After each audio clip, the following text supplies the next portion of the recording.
Si le changement climatique est une menace pour tous, la République de Djibouti apparaît comme l'un des États les plus immédiatement exposés.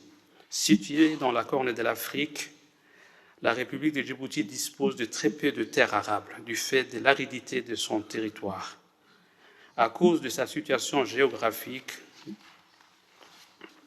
Djibouti a toujours été exposé aux catastrophes naturelles telles que les sécheresses et les inondations.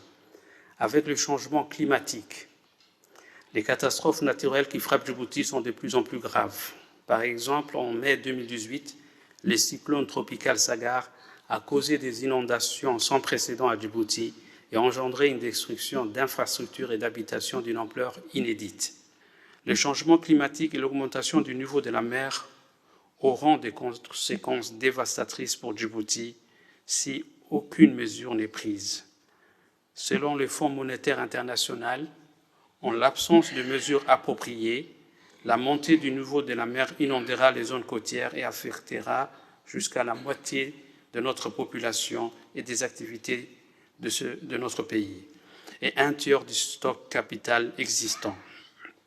Les implications macroéconomiques seront extrêmement graves.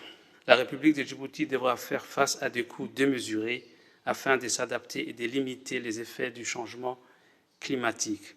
Le coût global dépassera de loin les ressources actuellement disponibles dans notre pays. Pour ces raisons, la République de Djibouti a été classée comme le 7e État le plus vulnérable au changement climatique parmi les petits États en développement. La situation est d'autant plus préoccupante que la République de Djibouti, en dépit de cette situation et de son statut économique en développement, Djibouti fait preuve d'une grande détermination et d'une forte résilience en adoptant sous la houlette du président de la République de Djibouti, son Excellence M. Ismaël Omar Guelleh, la vision 2035 qui préconise notamment le développement des énergies renouvelables et en s'inscrivant ainsi dans l'effort mondial de lutte contre le changement climatique. Elle a entrepris de développer plusieurs projets d'énergie géothermique, notamment dans la zone des Fialé et des Galles et les Koma. Elle a également signé un protocole d'accord pour le développement d'une centrale solaire à Grand Barra de 25 MW et a enfin finalisé la construction d'un parc éolien au Goubet de 60 MW, lequel a été inauguré le 10 septembre 2023 et est également opérationnel.